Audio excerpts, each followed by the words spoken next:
Yeah, he's gonna be talking with me too. Hey. All right, we're live. All right. Welcome back, relatives. Thank you for joining us for another week of Good Medicine Way. We're really happy to see everyone and definitely happy to see Brian back again. And he looks like he's feeling a lot better now. So praise Creator. Yes, round of applause. But yes, I am Kelsey Lubeth Monroe Jocko, aka Umpedadaka, here in this family circle. I have my little man over here. He's in his little playpen. I am calling in from the ancestral homelands of the Caddo, Comanche, Kiowa, Wichita, and I believe there's one more nation here in Oklahoma City, Oklahoma. So what's considered the motherland for me, and some of us Southern Plain tribes here. Good Medicine Way began with a vision gifted to Pastor Dr. Casey Church from Creator about 20 to 25 years ago.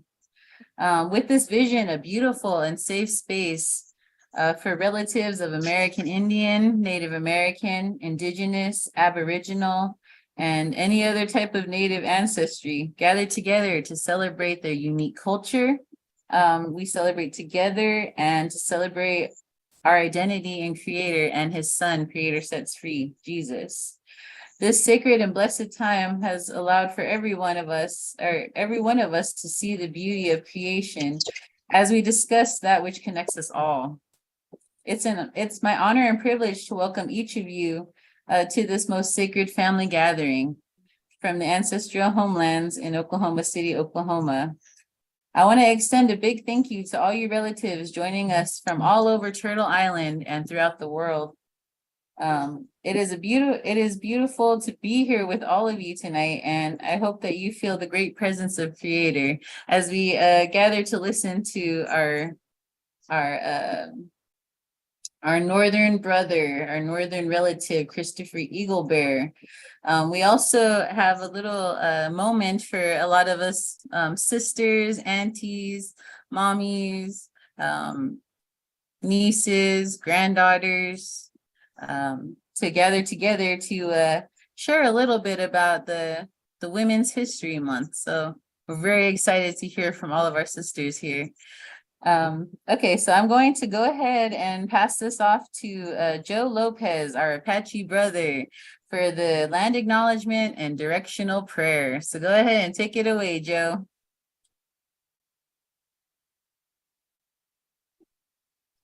Thanks, Umberto. Um, uh, Hi, yeah, my name's Joe Lopez, and my family comes from central New Mexico there. I am here in Tongva Territory, which is southern Los Angeles, Southern California, um, and happy to be here and say some words for Good Medicine Way, who are they're located in Albuquerque, New Mexico, and my traditional territory, um, Pueblo traditional territory, and Navajo, and kind of a big gathering place that lots and lots of people have gathered for a long, long time. So it's a good place if you ever want to go somewhere. Um, so, yeah, if you just pray with me. Um,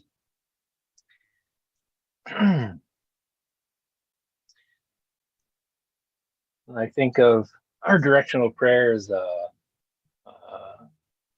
are segments of life as well. Um, so I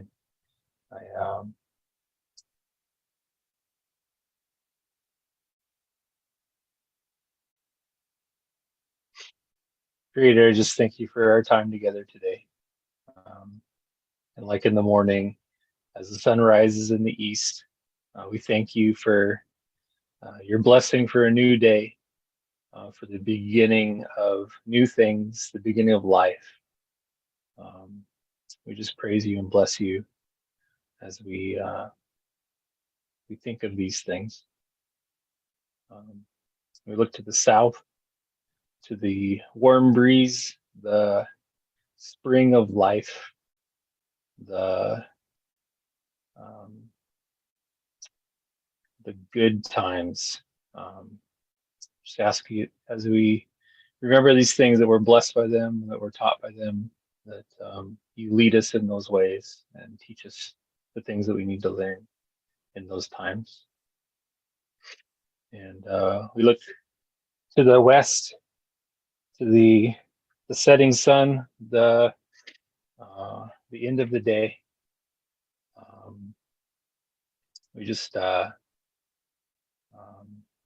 thank you in those times of our life, times that things are changing and things that are maybe ending, and the promise that you bring, that you give us of new life and everlasting life. And we face the north and your strong presence, your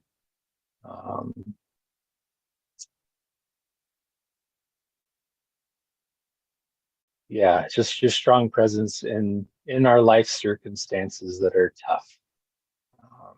Pray these things that we would be met by you in all of our days in the ways that we need to be met. Just open this time, ask you to bless our speaker and his words and his wisdom that you've given him. And we thank you for today and our friends that we get to hang out with. And in your name we pray. Amen.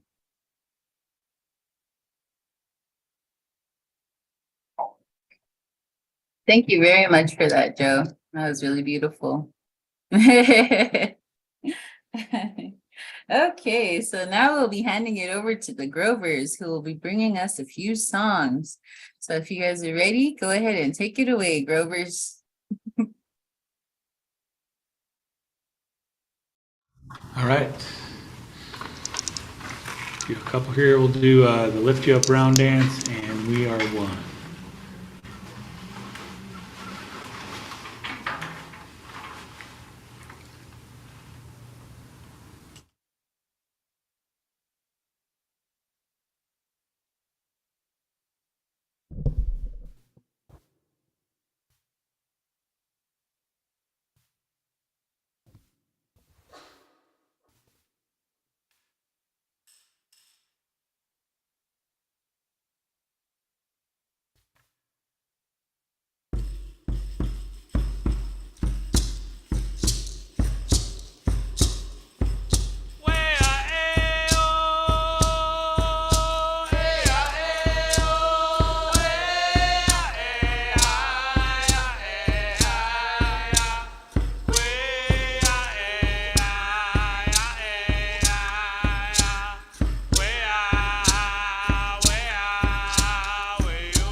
All right, round of applause for for the famous Grovers and their beautiful songs.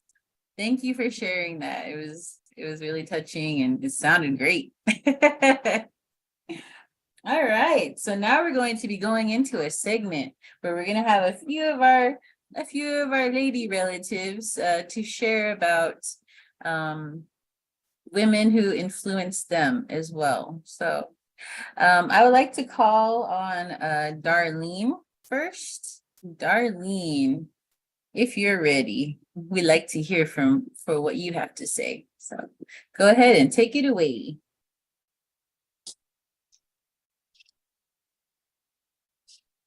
Hello, can everybody hear me? Okay. Leah asked us to say a few things about the women that influenced us. I think as I was thinking about that all day today, and I lately I've been writing down some of the things that have occurred in my life. But I think in growing up, my father told me a lot about my grandma, and I lived with my grandma for 2 years when I was 8, 9, and 10. And my great grandma as well, starting with my grandma, who was a very, very hardworking woman. When the Great Depression happened, our family on my father's side were already self-sufficient.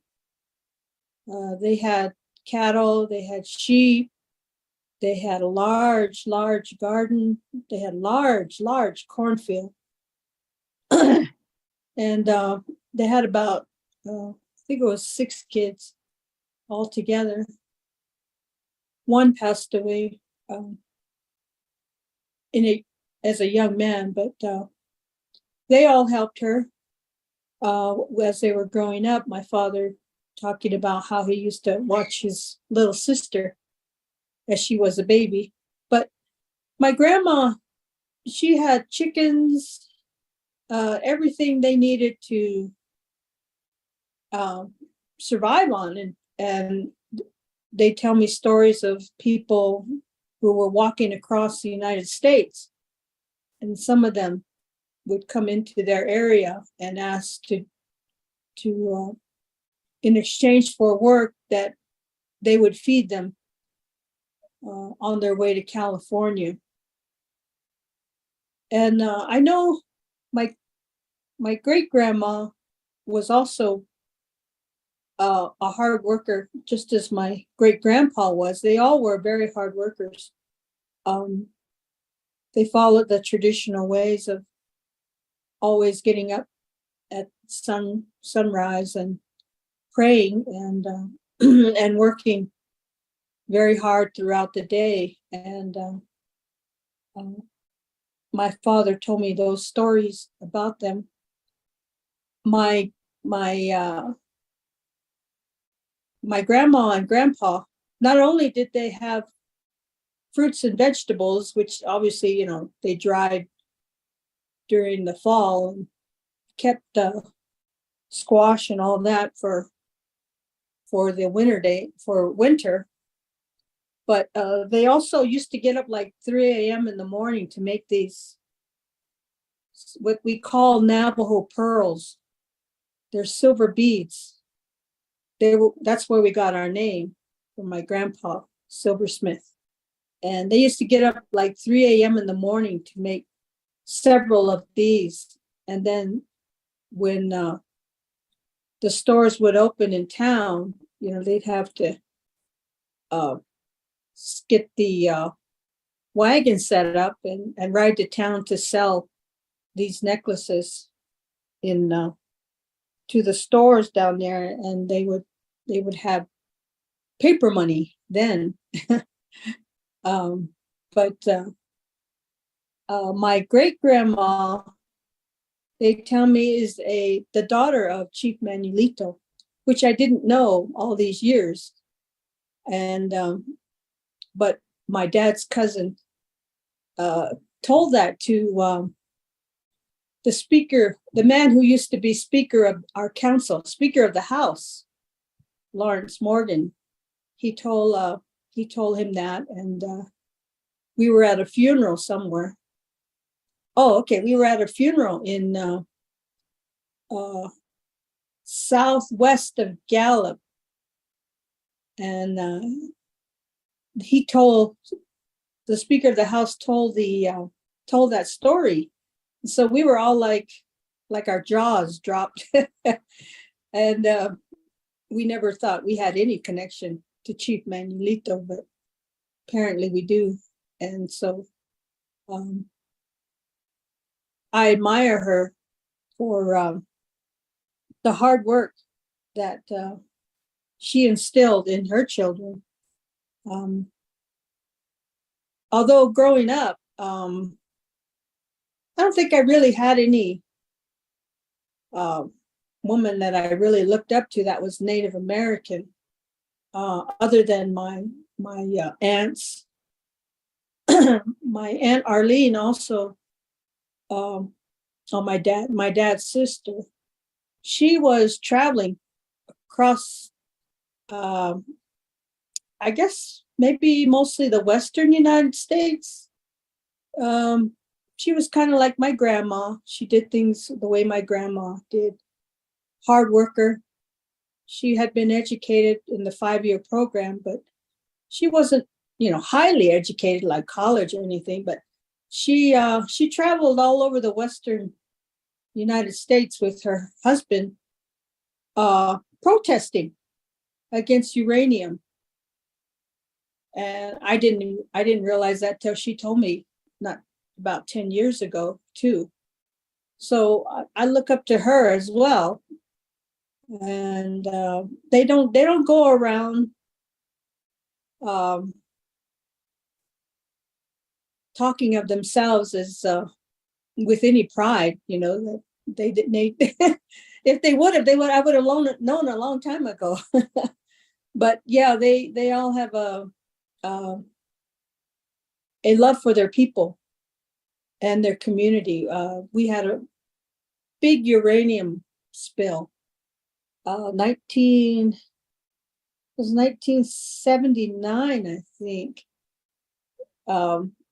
And it's still radioactive out there in Church Rock, where close to Pinedale, where my dad's from. There was a large plume of radiation that spilled into the Puerco River, and it's making its way towards Holdbrook. Each time the river fills up, that plume moves further down the creek, and the dams where the uranium tailings were kept broke, and that's in 19. I knew the year, but I can't remember now. But anyway, it wasn't all over the news, obviously, but now everybody knows about it.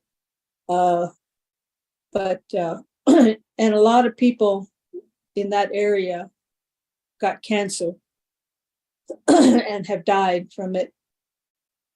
But my aunt was not afraid to go out, and she dresses traditional all the time, pretty much. When she goes out, she always wears the traditional skirt and blouse, and of course all the jewelry that goes with that. But she didn't hesitate to go out and protest and speak at different places, protesting the uranium and wanting the contamination cleaned up, which they haven't really done, but it's still flying in the air, and the sheep are still eating the grass in those areas. So it's an awful thing to have to live with. But yeah, those mostly the women I admire are in my family. So amen for them.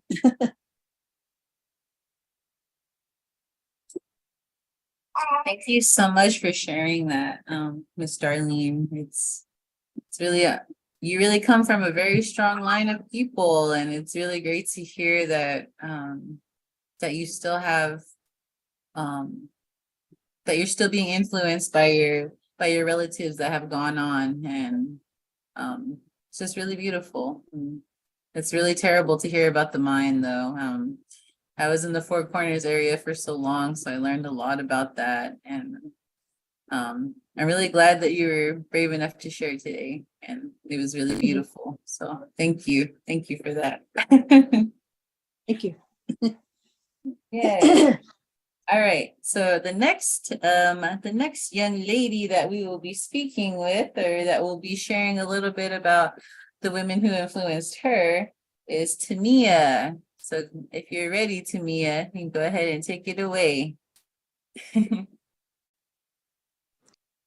Hi. So one woman that really inspired me, especially for Women's Month or whatever, is Lozen. She was a warrior and prophetess of the Apaches, and she used her abilities and prayers to help lead her people in battle, and had very strong military strategies, and it helped her to know her and her people to know where their enemies were. And she did things that typically only men did, like riding horses and like battle and shooting guns and stuff like that. And she fully relied on her spirituality, especially her prayer life. And a lot of times she said that it was part of the reason for her success. And that kind of inspired me in like my life as well, and how I should act in part of my spirituality as well.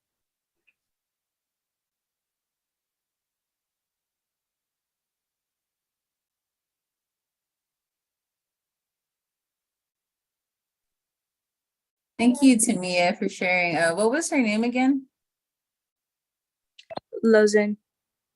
Okay. That's beautiful. That's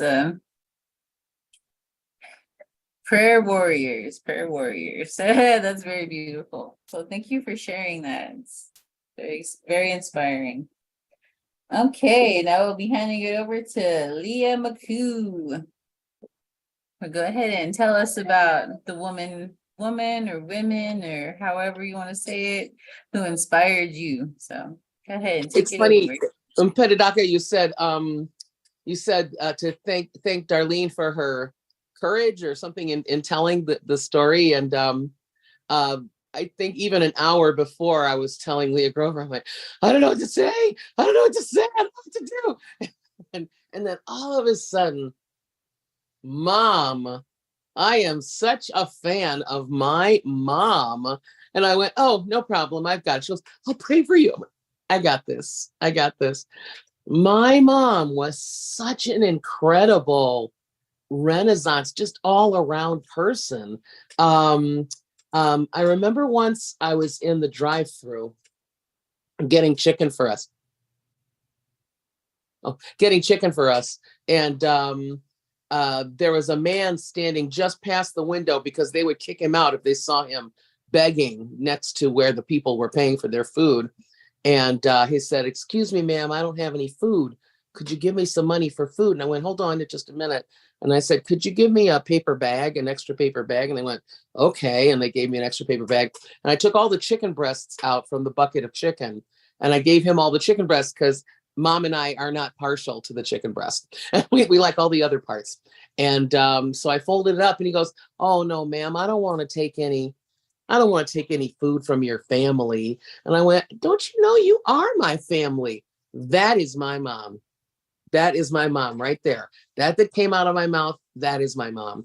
And she used to go from classroom to classroom at my church and teach each classroom music. And I remember one song, I'm proud to be me, but I also see you're just as proud to be you. We might look at things a bit differently, but lots of good people do. It's just human nature, so why should I hate you for being as human as I? We'll get as we give, and we'll live and let live, and we'll all get along if we try. I'm proud to be me, but I also see you're just as proud to be you. It's true. You're just as proud to be you. That is my mom. She was on every caucus to let people have the right to vote. I remember sitting and watching the hoses being put on blacks that are trying to vote down in the South. And she was on the PTA, and she was on the Independent Voters Association. And she was almost never home for dinner. But I also remember my dad being my best friend because he was always home. Nobody ever got to see their dad, but I got to see my dad all the time. But my mom is, gosh, she was my best friend. Just music, art, theater. She made sure I was always busy. And she is such a huge, just complete orb around me all the time, that we are all family. She drove that down. We are all family. People you don't like, guess what? They're your family. People you never met, guess what? They're your family. And so I think she really drove love your neighbor as yourself. Yeah, that's wrapped all around me every single day like a cloak, and I wear it everywhere. Okay. Thank you, Leah. Thank you for being so raw and honest, and for thinking about your mama. So it's really beautiful. Yeah, mothers are, oh, they're something else. They miracle workers. They make so many things happen. You know, and for those of you who are lucky to still have your mom, you're so blessed. You're so blessed.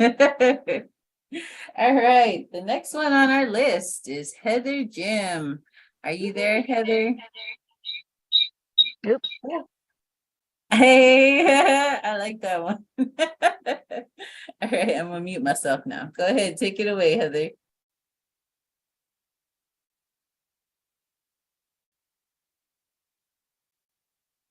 Sorry, I had to choose my I have to fix my settings here. Yeah, that was a little avatar you saw. Just messing around. But yeah, I was thinking about all the women in my life and just understanding, like, not just one person influenced me, but different women from different cultures from all across the world, because I've been fortunate enough to, and being very, very grateful to all the women that I'm able to meet during my lifetime, because they're all amazing women. I've met especially the indigenous women there in my life, because like how much they survived and still trying to not only better themselves by surviving, but trying to teach other women their own stories and what they've been through and what they have been able to overcome. I don't have specific names because there's too many names. But then at the same time, I thought it's not just indigenous women. Like, I see the strength in women, even when they are gentle and quiet. Especially people from my theater department, the women there, they're fierce, they're strong, they're powerful. They know what they want in their life.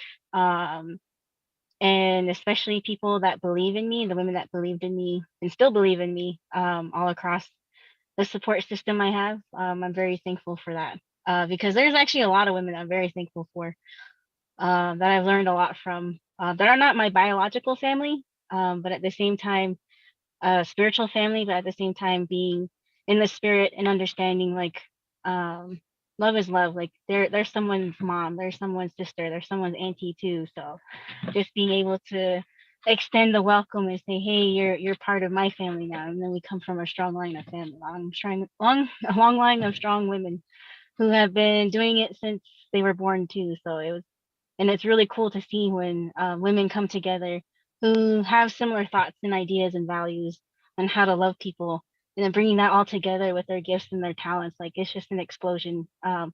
And I say the women's circle is definitely one of those too, where we're all together and it becomes an explosion. And then yeah, so it's just these intricate relationships in my life, of healing too with these women, these wonderful women.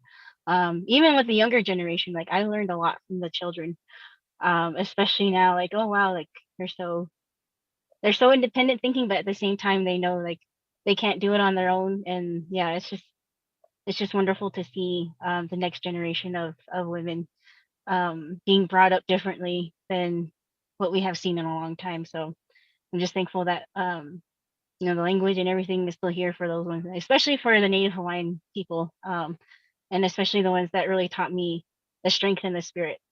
So it's been very wonderful. And I don't have a lot of names, but if you meet me, I always want people to meet other people. I love it when other people that I love meet each other, because they're gonna say, "Oh, I love them too." So so thank you. Maybe you'll meet a lot of them, maybe a couple of them.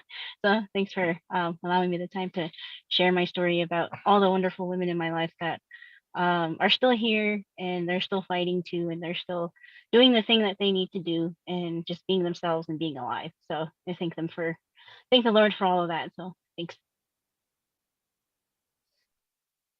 Thank you so much for sharing, Heather. That was very beautiful. Yes.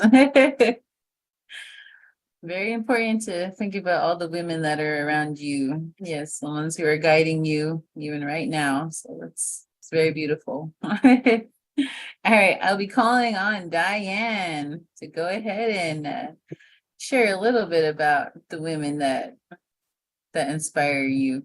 Go ahead, take it away. Well, I have to say there's only really one. And I'm right there with you, Leah McCoo. She is my mother. And I might cry because I still miss her. My mother taught me love, the most important thing in the world, love, acceptance. She taught me honesty. She taught me, this is going to sound funny, she taught me that you can have a knockdown, drag out argument, and an hour later, it's as if it never happened. And that to me was also love, that she and I could go at it. She'd have to send me to my room. And then when she called me in for supper, it was as if that argument never happened. My mother, she taught me acceptance. She taught me stick-to-itiveness. She taught me, I'm not sure I can think of all of it, but the verse in the Bible that tells us that God puts us in families. You know, I tell people I had the perfect mother, but so do each one of us, because God chose the woman who would be the perfect mother for me. And my mind is going blank. She taught me how to love others too, and to listen to them, and that how others can do things that you don't like, but you still accept them, you still like them. She was just, I hope I'm at least a little bit like her. And I don't know what else to say, except I hope every one of you women here can say, I had the perfect mother, because she was perfect for me. That's all.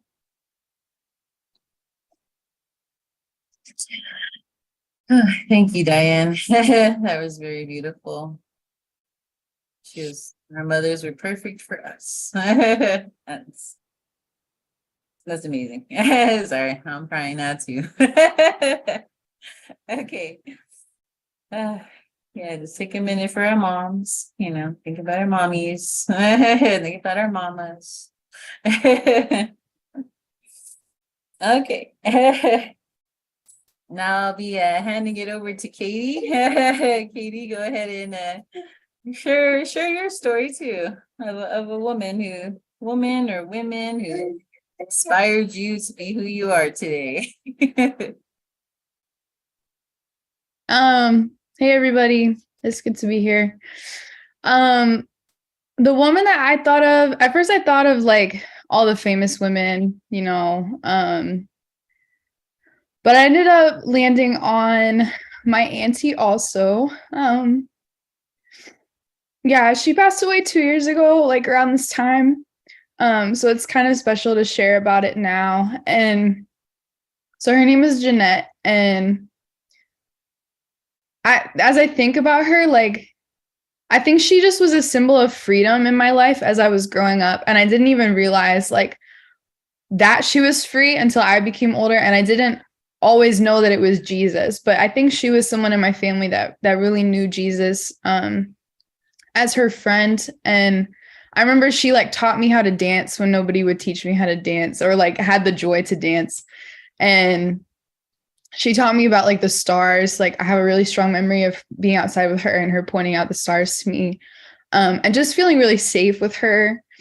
But I think the most beautiful thing about her is like, so she used to work in a high school and she was like the detention monitor there.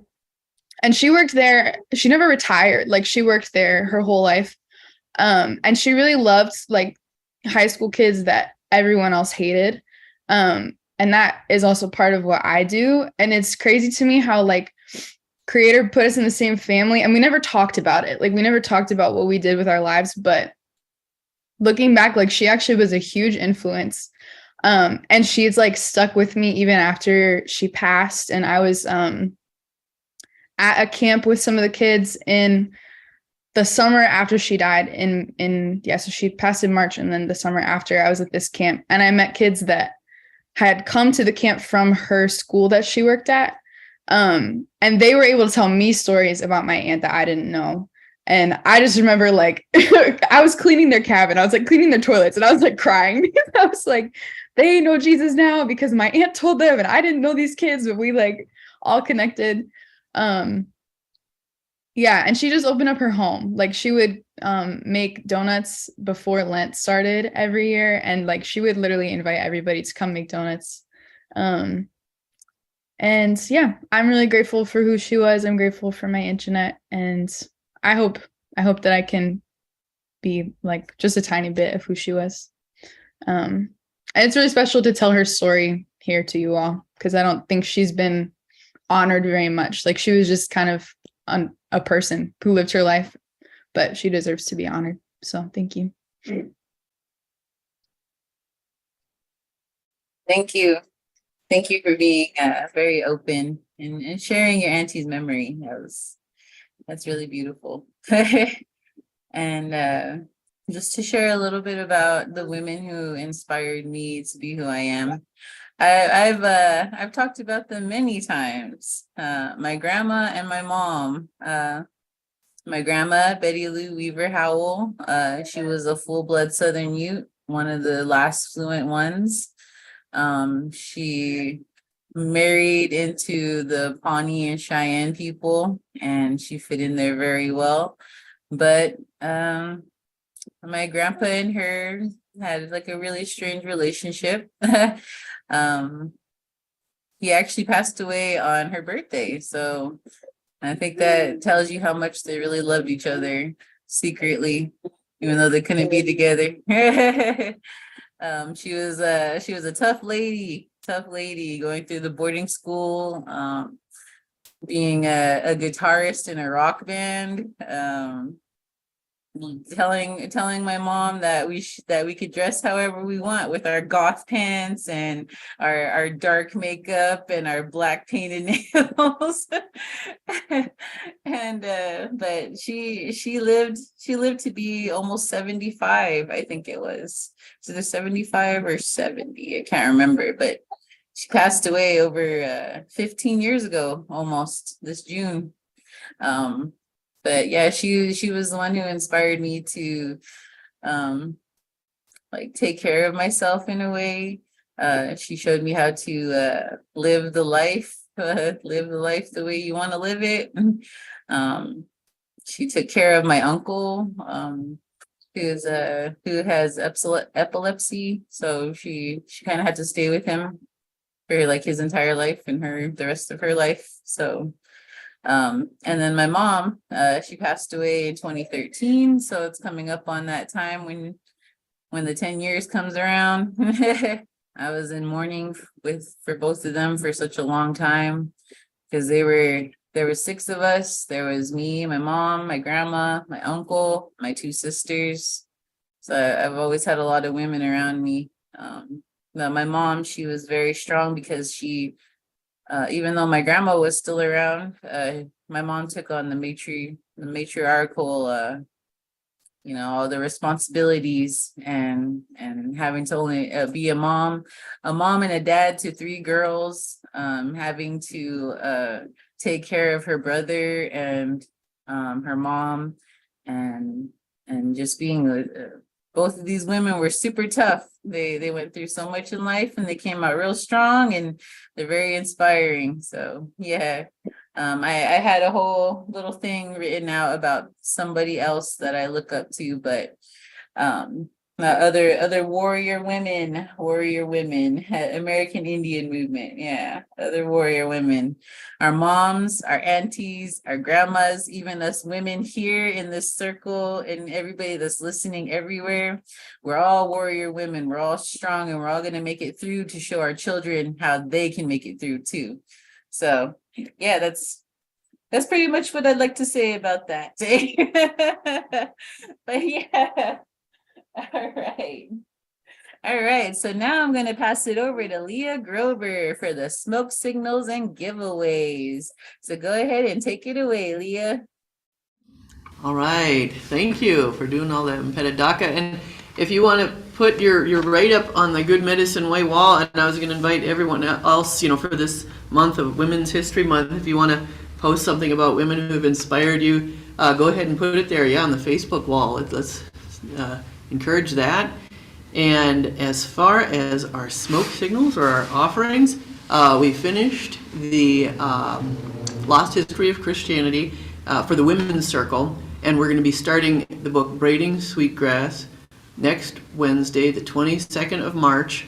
So all y'all women are definitely invited to come. That'll be every Wednesday at 7 p.m. Mountain Time. And you find that by going to the Good Medicine Way Facebook group. And at the top left, you click on Browse and then Events, and then it'll be there every week. And I don't know if I've seen Gene, but does anyone want to talk about, is he there? I can take it. You can? Yes, where is it there? This is the book we're doing by Randy Woodley, and it's getting interesting. We're having good conversations with the men. We're going into chapter 3 now, and it's the way we do ours is that we read it beforehand, and then we have plenty of time to discuss a lot of deep stuff, a lot of things that our guys are bringing out, and it's good. I think for us guys to have a place to come and have a place to share openly, and sometimes we get into some deep concerns, and for guys that's kind of tough. So it's a good place, a good safe place to be. So keep us in prayer, and we do this on Sunday afternoon at 3:00 Mountain Time. It's a little different now that we got the time change, and like Arizona is, we have to adjust a little bit. So. Yeah, and we're still open. There's still a couple room if you want to join us too. And they put those events on the Good Medicine Way Facebook wall too. And if anyone has any other announcement, Helen asked what's the first reading assignment in pages for Braiding Sweetgrass. At the women's book discussion, we actually read there when we get there all together, and then we discuss it. So if you want to read 10 or 20 pages, you can, or Leah McCoo got it on audiobook, so she just kind of listens to it to go to sleep, and you can do that too, as you like it. But okay, we got Rio Tinto Mining, yep. And on the Good Medicine Way Facebook page, I saw that Rodolfo put the whole dilemma with the Oak Flats Arizona mining, huge mining company wants to do copper mining there that'll really make a huge sinkhole, and it's a sacred place for the Apache. So you can read more about it there. Apache leaders are asking people to pray and really worship Creator on the days when these hearings are coming to, I believe it's Pasadena. And let's see. Yeah, any other- and I believe the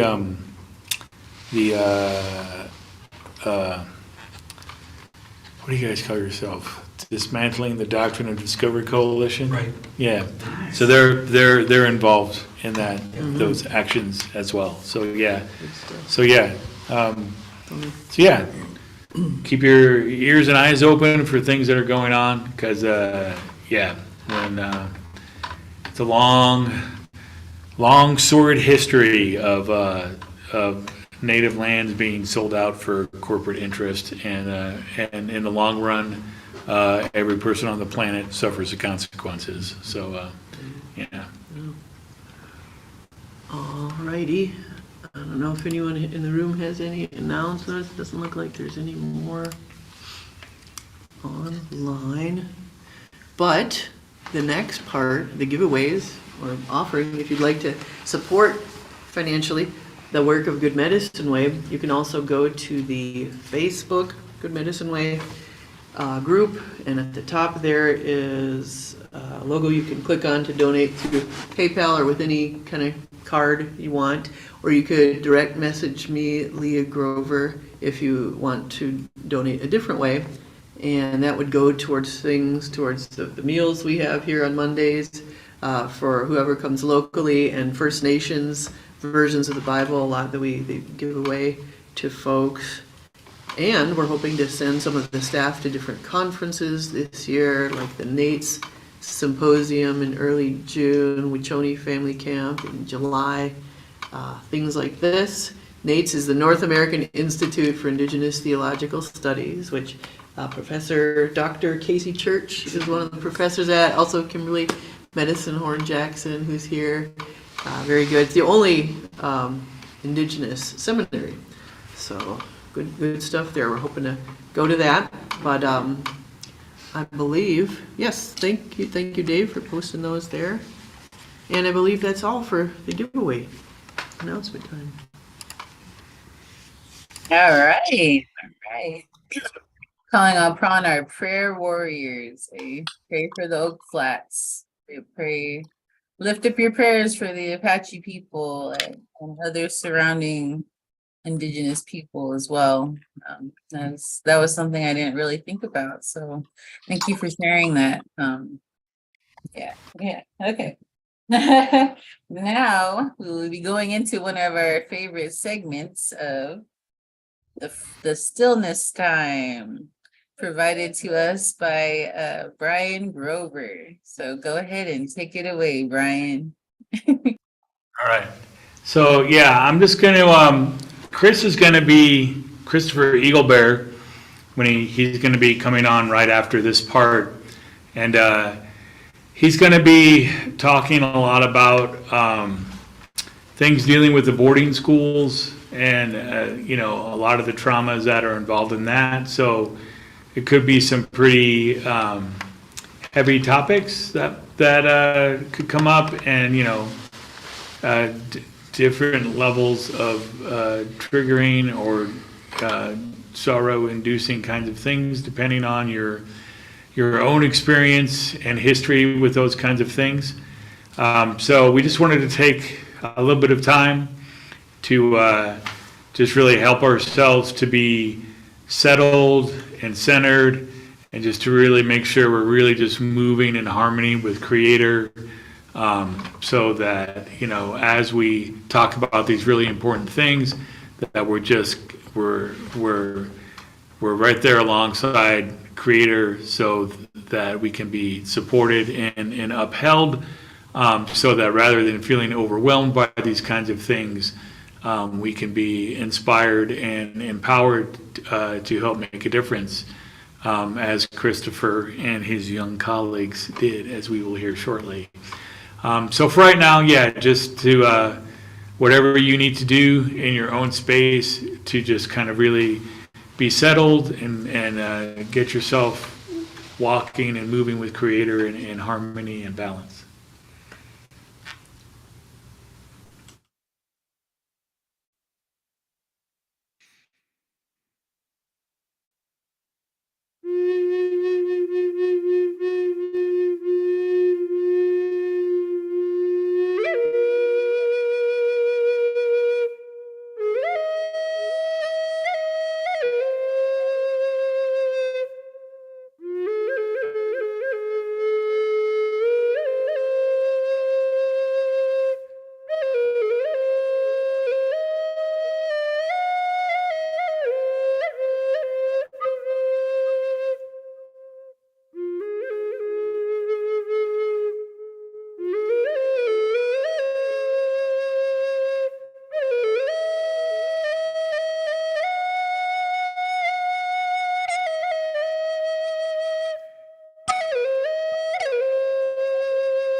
All right. Thank you, Brian. I just wanted to say a quick little prayer, because I felt the need to say something. Heavenly Father, I pray that you watch over each of us tonight as we hear stories from our brother Chris Eaglebear on the topics and other things that may cause trauma and bring up some painful memories or feelings that are buried within each one of us. I pray that you guard our hearts, and place upon each of us a healing hand as our brother shares his story. I ask all these things in your son Jesus' name. Amen. All right, I'm going to hand it over to Leah, who will be introducing our speaker. And then after that, Chris can go ahead and just take it away after Leah introduces. So go ahead and take it away, Leah. All right. Well, last fall, some of us, Doc, Brian, myself, Joe, and others were at Would Jesus Eat Fried Bread out in Oklahoma City, or El Reno, Oklahoma. And that is where we heard Christopher Eaglebear speak. So I got to meet him afterwards and ask if he would talk a little bit to our community here at Good Medicine Way, and he graciously accepted. Thank you so much, Christopher. And you are from Rosebud, Lakota Sioux, but tell us more about all of you. Hello. Yes, I'm from the Rosebud Reservation.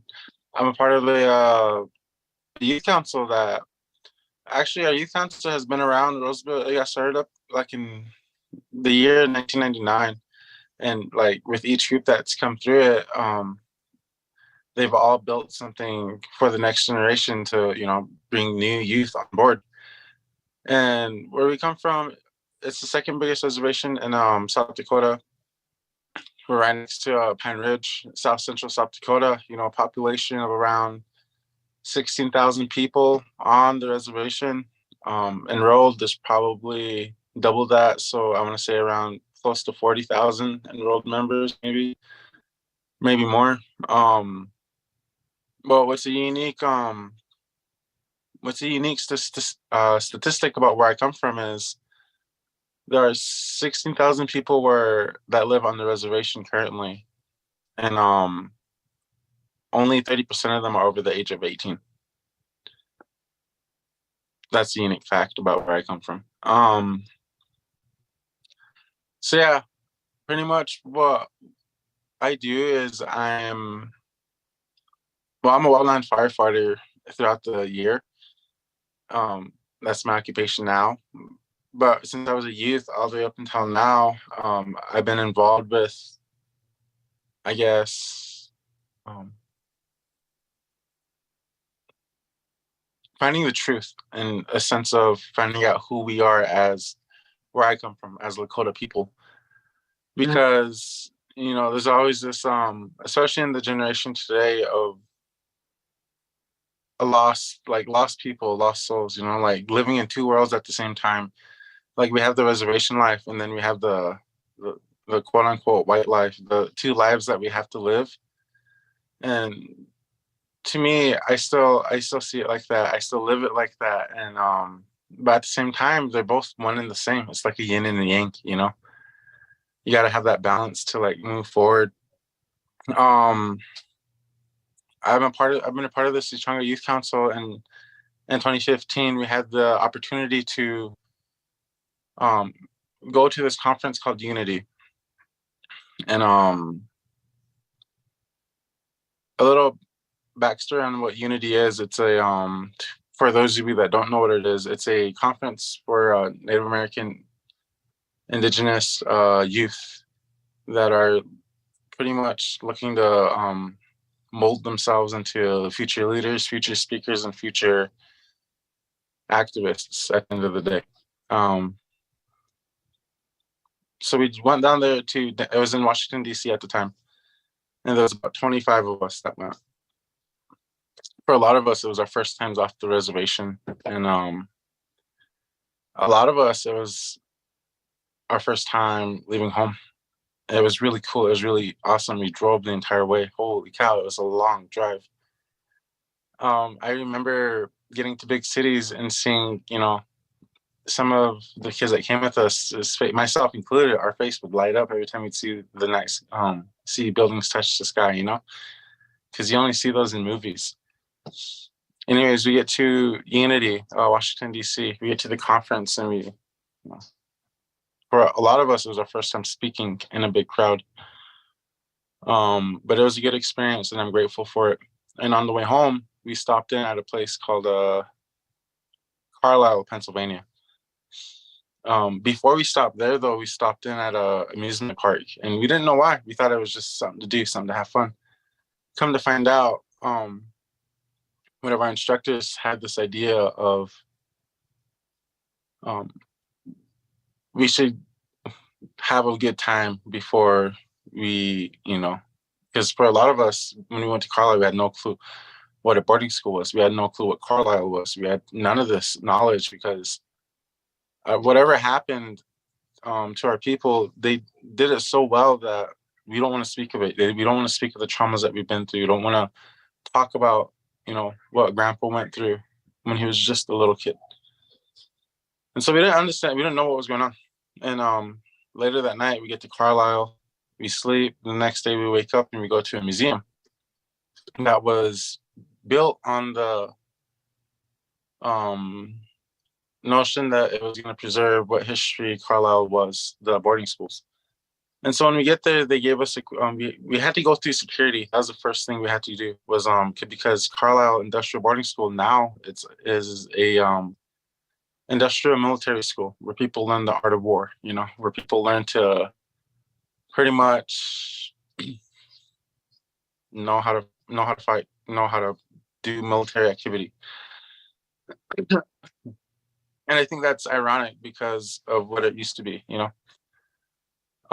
What's unique about this is when you come into the military base, the first thing you'll see off to the right is the headstones of all these children, over 128 of them, all throughout, Indian country, BC, Lakota, Arapaho, Apache, Navajo, Kickapoo. A lot of places sent the kids here, as well as had the kids taken to end up at the school. And now what's unique about Carlisle from the rest of them is Carlisle was the very first industrial boarding school. It was the basis of what every boarding school, listed the rules of after. And so when we went to this museum, we were, for a lot of us, myself included, it was our first time hearing about it. Some of the other youth that came, they had an understanding of it. They had, they heard things about it. And so they gave us a rundown of what happened, who built it, how it happened, all the star students that came through, like Jim Thorpe and all of them, they gave them high praise. They really made it sound like it was a good place to be, as any place would. And then we finally got to go into the compound. So the first thing we did was go to the cemeteries, and we went to every headstone, and we just left a piece of candy, and then we offered song as a prayer. And then after that, we were getting ready to leave. But after we got done praying, all these fireflies came up out of the ground, and there were so many of them. They were beautiful. I remember after we prayed, there's just this, whenever you go there, if you are,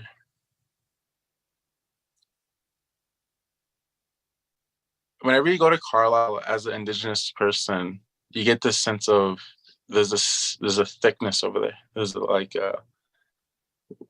like someone there doesn't want you to leave, because who you are brings this safe space, brings can I go with you? That type of person. And so when we went there, every time we went there from when we were young all the way up to even this last visit, it's always been heavy, always been hard.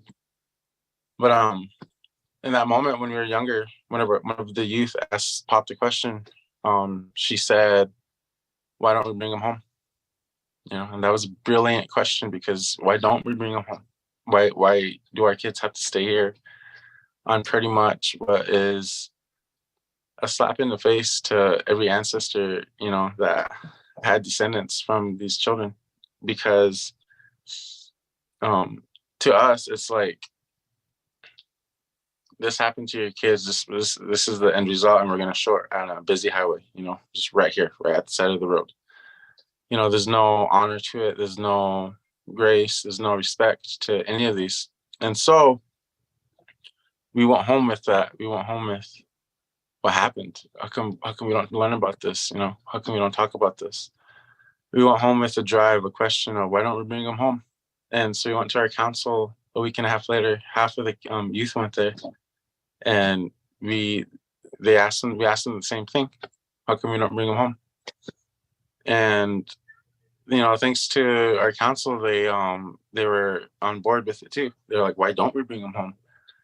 So after that, they passed a motion to, we're going to look into this. We're going to go through the steps, and we're going to get there. We had to go through our BIA.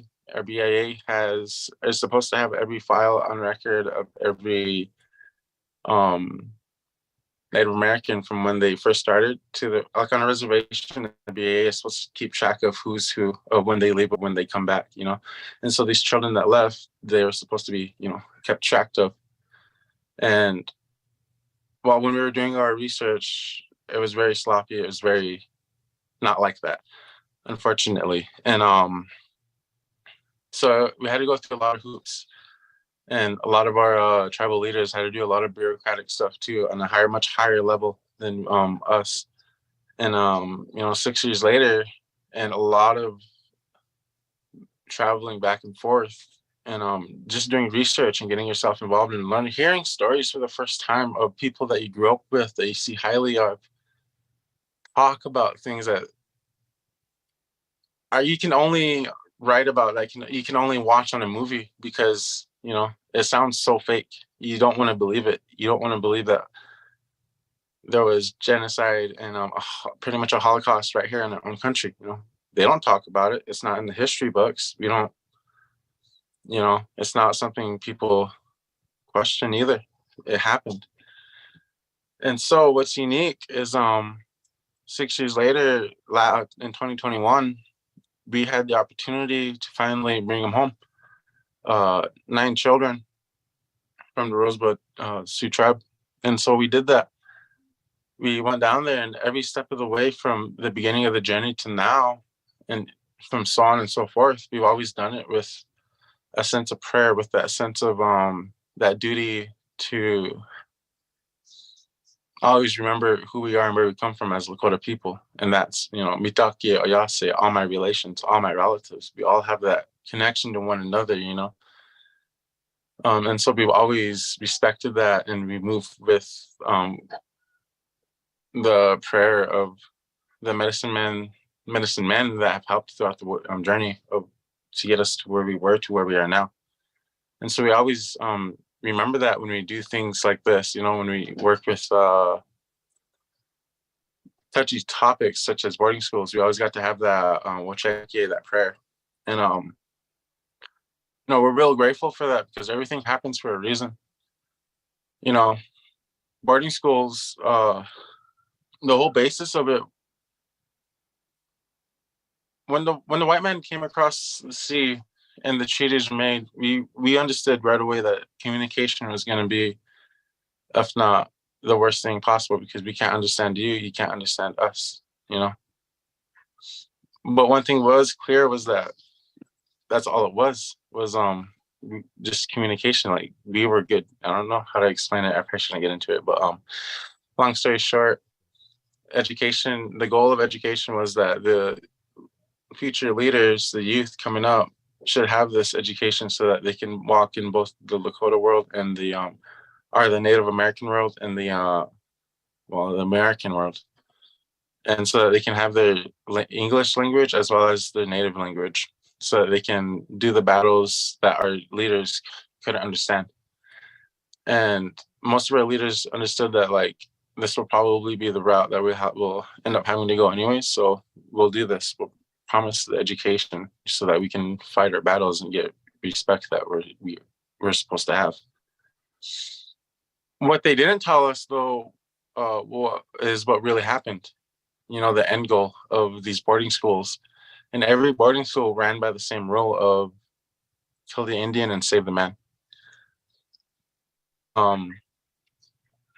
Again, I apologize to whoever watches this or listens, but boarding schools are always a touchy subject, because, well, come to find out, both my grandparents went to boarding schools. All my grandparents went to a boarding school.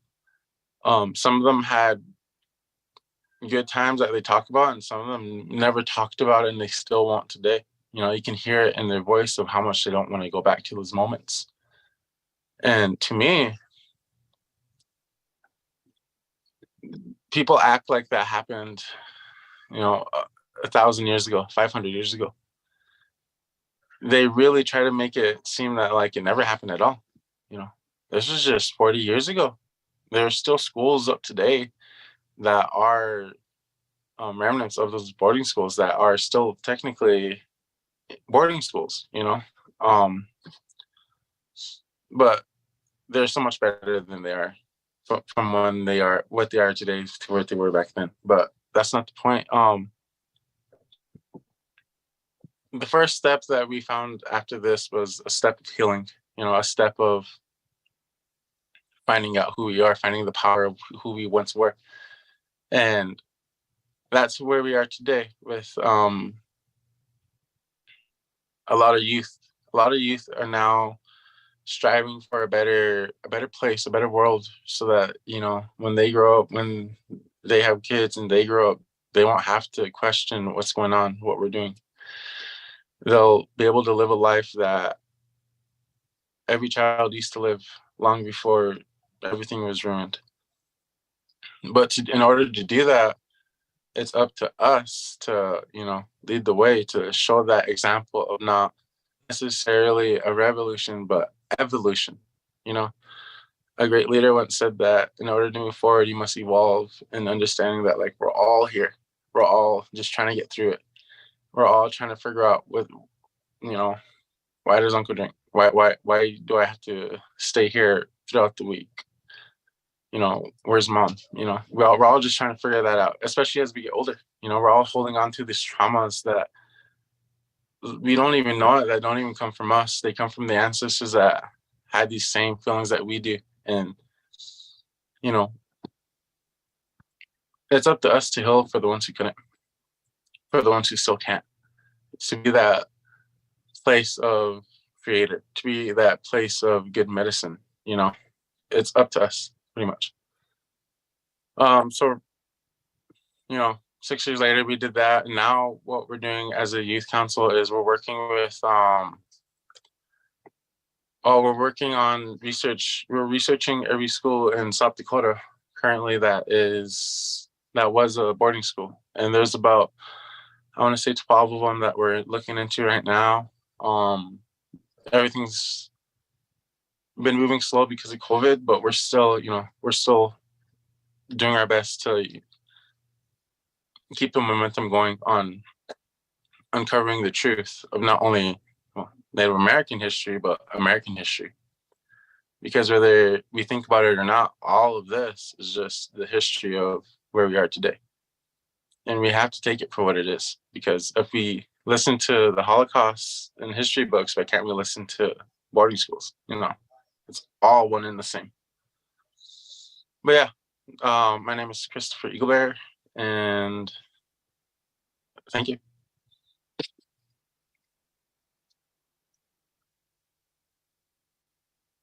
Thank you.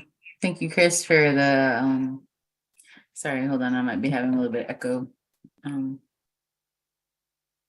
Thank you for sharing on this really, really, really hard topic. Thank you for all of you young people that are part of your group that also decided to take a stand, decided to stand up for those who can't stand up for themselves, and for coming up with the great idea to bring the young ones home that never got to come home. And yeah, it's really beautiful that you're strong enough to share that, to share this story with all of us. So now we're going to go into a second stillness time, to give each one of us a chance to process what we have just heard from our brother, Chris Eaglebear. And so go ahead and take it away, Brian.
All right, so we're going to go into our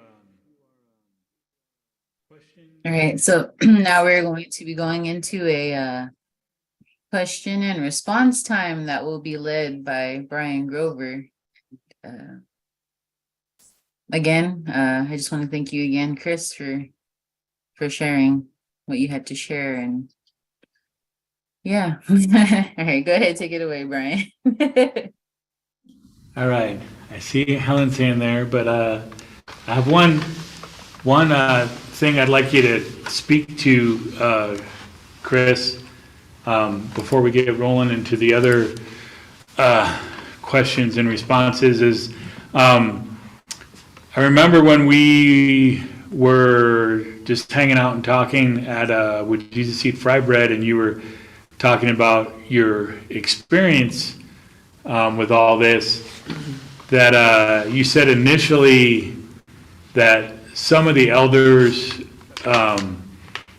were really opposed to wanting to do it because they thought it would just be too painful, and that they were worried that you weren't going to be able to get your relatives back, and they were worried about opening up all that old pain if it really wasn't going to work out. So I don't know if you could just speak to the process that you and the other members on the youth council went through with the different elders in your community. Like, how did you guys walk through that process together to kind of get everybody on board and in unity of purpose? Yeah. So, I mean, this is like it's one of those things that, like, no matter what we do, it's up to the person that and who they are in this the safe enough space that they feel from us or whoever it is that they tell these stories to. It's up to them to get to that point, because we've been in we've had a lot of trainings. We've had a lot of time to go over these in pretty much like at training sessions, how to go over historical trauma, how to approach historical trauma, how to approach trauma itself. And well, as a Native American, well, we're warriors, we don't, it's something that has been instilled in us since we were little kids, that we are this race, that we're, powerful people. And yet, at the same time, there's this thing in the back of our heads of well, we know that there was an attempt to take the power away. How do you come back from that? And all it is my grandfather always says this, it's prayer. Always remember your prayers, always remember your ancestors and what they went through to allow you to be where you are. And so approaching our grandparents are the people that spoke. It just took patience, and a lot of patience, a lot of time, a lot of prayer. And eventually, that safe space was built to where elders would come up to us and tell us a story, tell us something that they've never spoke about, that they never thought they would speak about it again. And to hear them, it gives you this sense of, you're doing it for them. That's who you're doing it for. You're doing it for all those children that are scared, that want to go home. The ones that are still trying to go home 80 years later, that's pretty much that motivation and the drive that allows us to move with this, and understanding that it takes a lot of patience and a lot of prayer too.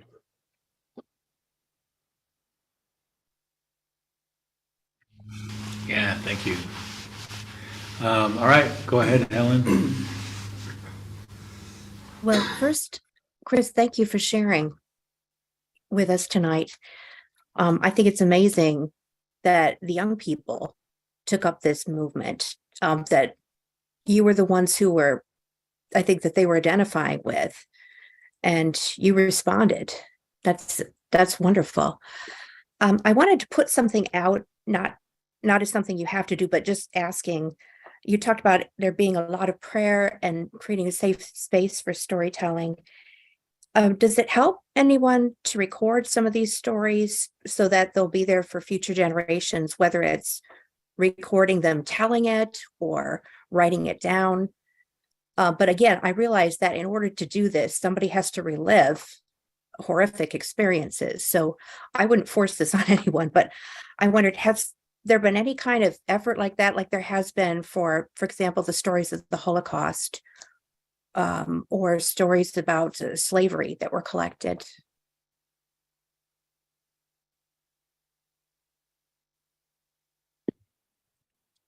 Personally, I think that yeah, I think you need that realism in every um situation like that to know that this didn't happen 1,000 years ago. There are people still alive that were affected from this, hear the stories. Because a lot of people will hear it but won't take it for what it is. They need that realism to understand that, like, oh man, that's the same age as my grandpa. Yeah, that's me.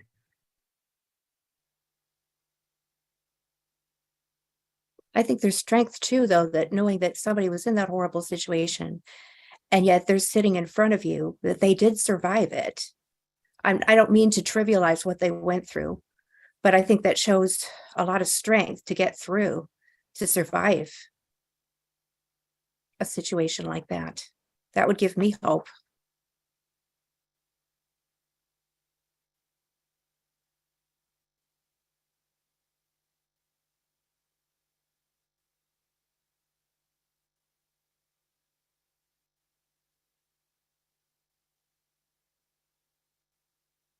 Now, I can speak to this a little bit, Helen.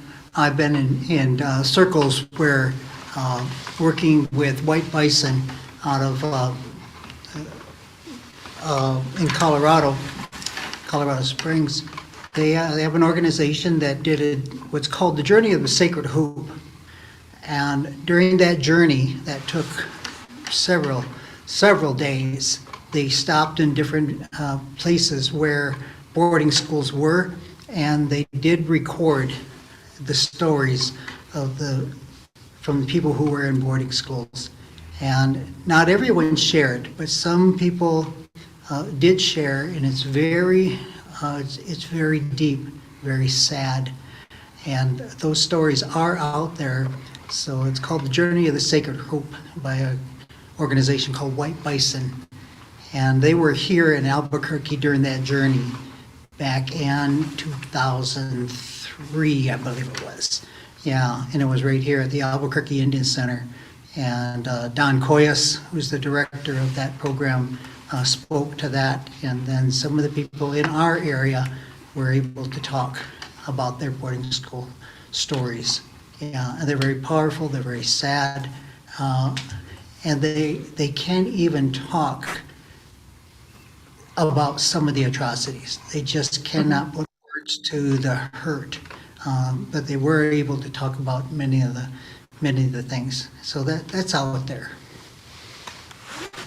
Well, trauma leaves all kinds of scars. I remember hearing of Holocaust victims, some who could never, there was one woman who, she got to a safe place, but she could never leave her apartment because she finally said she felt safe somewhere and she couldn't leave. And I guess her daughter was having a baby and she needed help. She finally had to leave to get help for that, but it took several tries. And I mean, it could take all kinds of forms. So I can imagine there would be ones that people could not discuss. What's your name? It's what we found out is whether you're 80 years old or 8 years old, you start your healing journey. Whatever time it is, that's Creator's time. That's really in Creator's hands.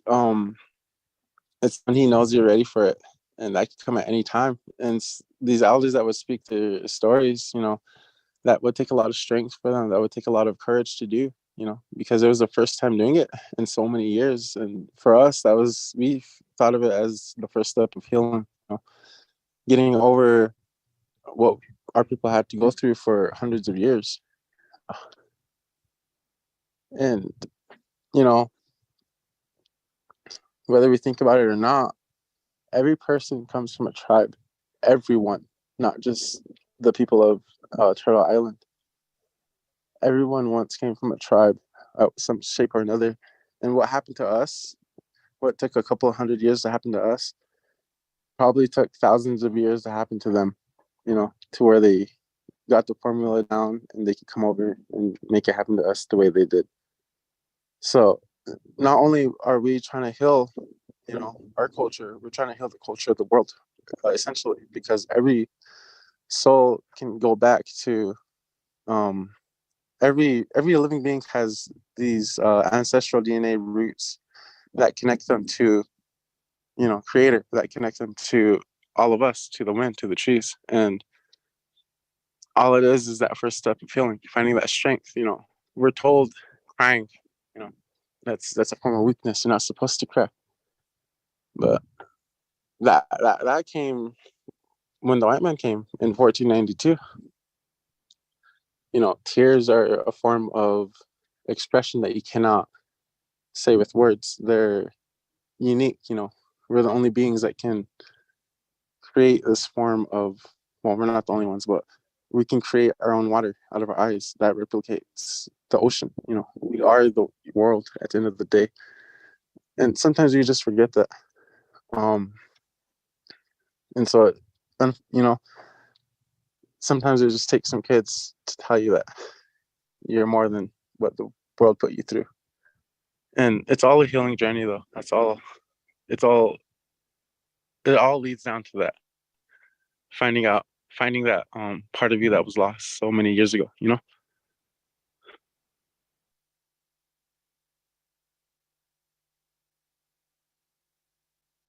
Go ahead, Joe.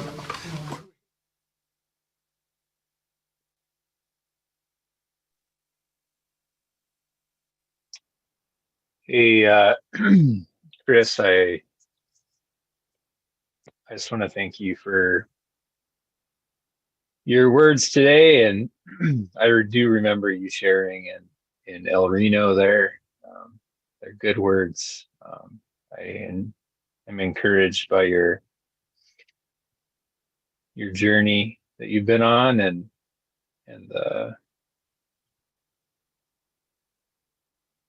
the healing you've been able to bring to your community and other communities in your work you've been up to. I'm trying to I spent 10 years in Canada, so a lot of my time was sitting with elders in Canada with their listening to their stories or their about their residential school experiences, and so yeah, I think that's good work, to sit with our elders and be whatever they need from us. Give them a hug or a food or go for a walk, or that's, yeah. So those are my thoughts. I was trying to come up with a question, but in the midst of your work, and how intertwined that is with our existences as Native people, have you been able to explore what self-care looks like? And you absolutely don't have to get into it if you don't want to. I know it's a pretty personal question in a public forum, but if you don't want to, I want to encourage you to find what that looks like, because so anyway. Could you repeat that part of the question? I didn't hear that part. I want to encourage you to seek self-care in whatever form that looks like in your life. But if you feel like you want to talk about that in here, it's also an encouraging thing to hit on when such heavy work is going on, Yeah. No, it's okay. It's actually that's an important topic too. I've in my life I've come to find out that a lot of people, um, I guess like myself, are put in these roles of like listening to other people talk and taking on their pain, you know. And then eventually there comes a time where you take on so much of it. What do you do with it? You know, who takes it from you? Um, well, I grew up kind of.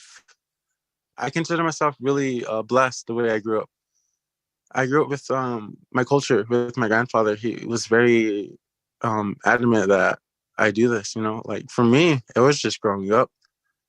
You know, I just thought it was a part of life. I thought everyone was a part of the way of life, like I was. You know, so I had the sense of mitake oyase from a very young age, as the sense of spiritual, higher beings. You know, and it was only after I went through something myself very horrific that I found what all my grandparents were talking about, you know. Um for me, my when I was 18, my sister got in a car wreck and she passed away. And for me, that was the first real life situation I had to come back from. Uh that's when I really found creator. I found I found life in life, if that makes sense. You know, when it gets too hard, I remember who I am and I remember where I come from. I go into an inipi or a sweat lodge and I pray. You know, I speak to whoever's listening, and you just have to know that no matter what you do, you're not alone. If you are physically, there's always going to be someone there spiritually. You know, and it's just up to you to like allow them to be there, to allow that feeling of just being be there. And so a lot of my self-care comes from my culture, knowing that a lot of people had to go through a lot of things just to allow my generation to have our way of life still, you know. There my culture, you know, it was outlawed for a long time. It's still fairly fresh. Like, was it 1972 that it got reinstated, where we were allowed to practice our culture. And so I'm grateful for it. And I'm grateful for my grandfather for teaching me everything I know. And being able to help others find it. That was a big thing for me too. A lot of my peers that I have now, um, no, not to throw them out there like that, but we were all kind of lost growing up, you know. But I was able to like, hey, bro, this helps me out. Maybe it can help you out too. And well, it has, and I'm grateful for it. You know, my friends are striving now; they're thriving. Um, my culture, I've seen it get a boost, and the boost that it needs from the people that come and pray with what they do. And so I encourage that a lot, is prayer and understanding that you're not alone, no matter what you go through. But yeah, that's for me though. That's my self-care and letting go of all the heavy stuff that we pick up along the journey, you know.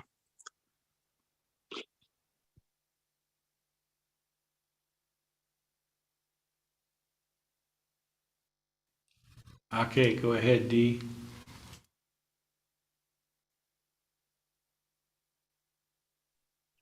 Hi, thank you so much, Chris, for sharing this information. It kind of made me wonder, and just in listening to this, and the need for healing and the need for, a better future for the youth and for the tribes. I think I heard about something like this in Canada, but I was wondering, in the United States, is there anyone looking into somehow obtaining ownership of those buildings and lands for the Native people and making them that place of healing that's needed? And I'm not sure what that would look like. It might be capturing some of the stories. It might also be teaching more about history and the culture, returning the culture back. Are you aware if anyone is considering or pursuing that?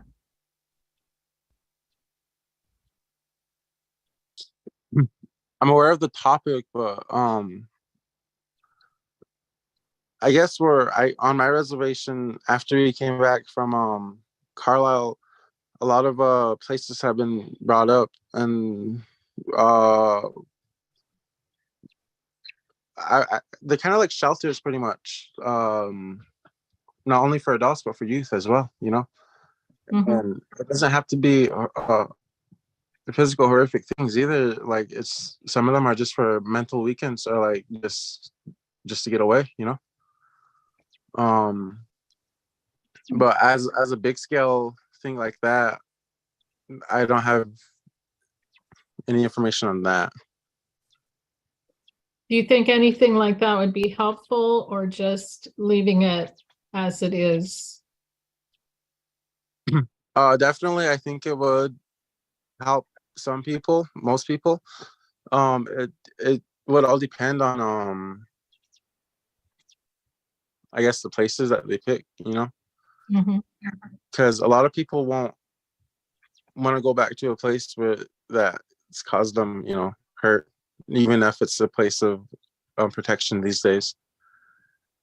But that doesn't necessarily mean that it won't be like that for other people, though. Because technically, actually, now that you bring it up, we have a dorm. Well, it's not called the dorms anymore. It's called shoot, I forgot the name. We just talked about this. It's but a long time ago, it used to be long before the building is at where it is now. It used to be the Rosebud boarding school, and then once that dissolved, it turned into a dorm. And then in the last, I want to say about 10 years, 10, 15 years, they really, especially this year now, like this year, they've been moving on it a lot more, is they turned it into like like people want to send their kids there now, you know, like the dorms used to have this motto of being the lesser of the places you want to go to have protection, I guess. And now it's the place you want to go to, you know, not even for protection, just to have that sense of, you know, fun and freedom as a youth. And I'm really I really like what they stand for these days. And, you know, that shows that any place can change, or any place that once was you know, a symbol of like hate or whatever can be changed into something more better for new generation that needs it, you know.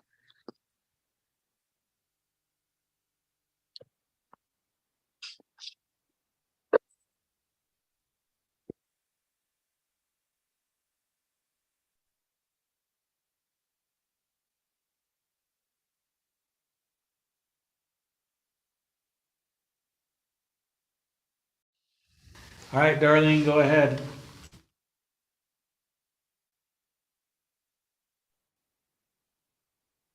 In answer to what Dee was asking about,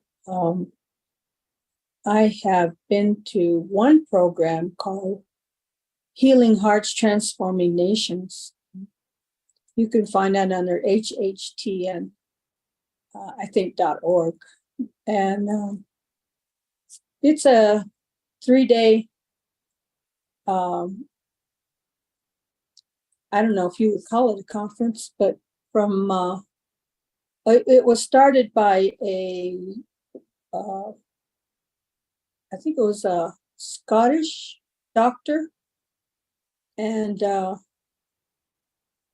one of the most moving things I I got out of that, and it was a conference that was kind of attended by all different nations, African, white, Chicano. If you have a mixture of people going to something like that. But the British doctor, I mean the Scottish, she's Scottish. No, she's Welsh. She couldn't be there, but on the screen, she apologized for everything that the white man did to the Native Americans. And rather than waiting for the Pope to say something like that, I really appreciated her saying that. And she really started that program because of what happened in Rwanda. And, you know, it's still going on. Even today, it's still going on, where people are oppressing other people. And to work towards restoring people's hearts. They may not restore what was taken from them, but to bring them closer to God and to reconciliation. I think it's a good program. And then we as a group during that conference or I don't know, kind of like a hospital to me, we would meet together as Native Americans and talk about and list some of the things that we understood that were done to us as a Native people. So it was a great program. But I really the next one, they have a few coming up, and also Canada is having the Canadian National Gathering at the end of May, which is part of the continuation of the Truth and Reconciliation that they did. What was it, 5 years ago, 6 years ago, to see if they're meeting all those what they agreed upon that they wanted from the Canadian government. And if you're interested in going, it'll be in Winnipeg. I'm sure there'll be thousands and thousands of boarding school survivors there, and you can witness it for yourself. Thank you.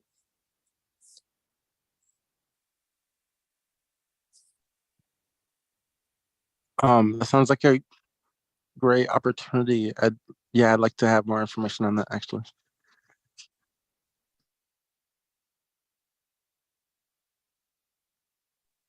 Let me try and find that and put it on the chat.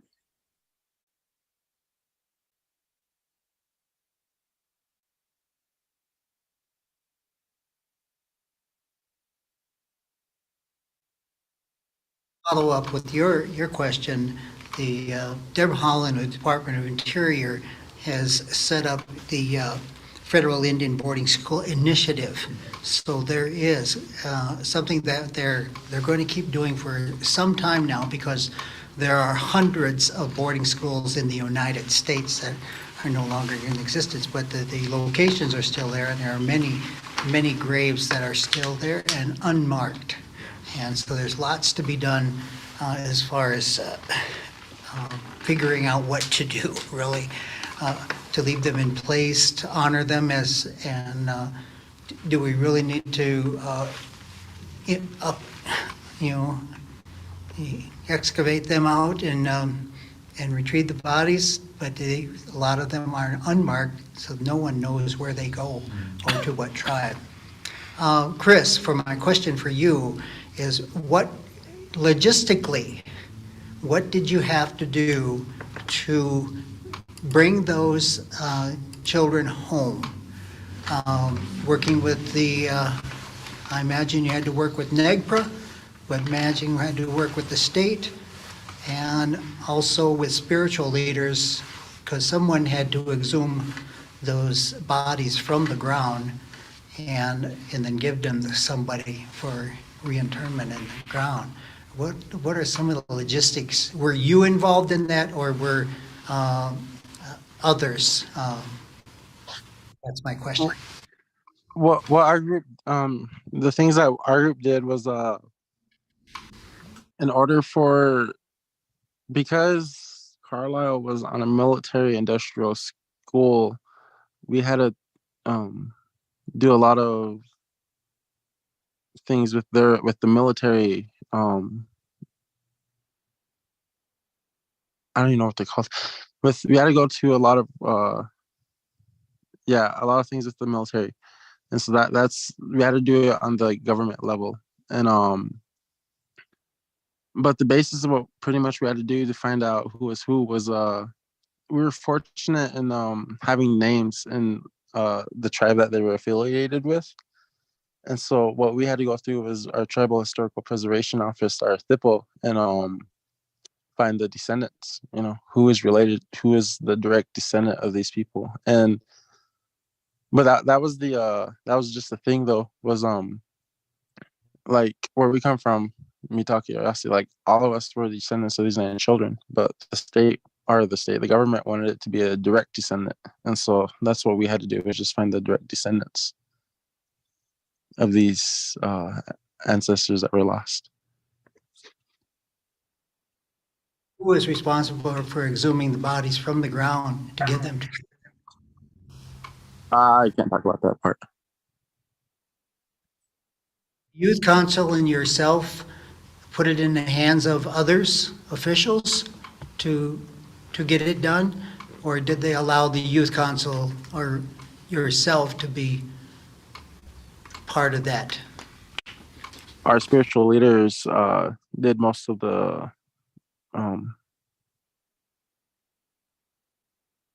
I want to say,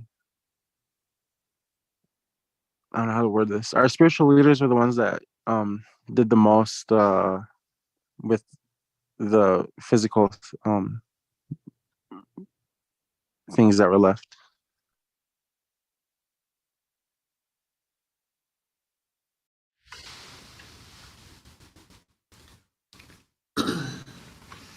All right, any other questions or comments out there?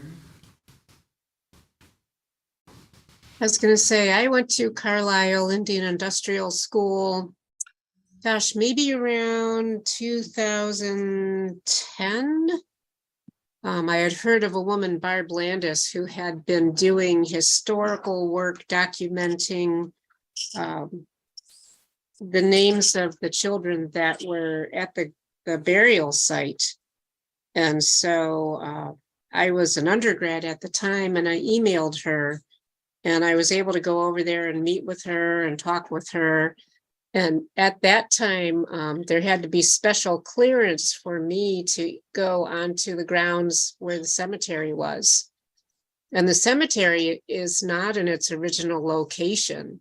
It had been moved from its original location because I think they were building a gym or something like that on the site of the first location.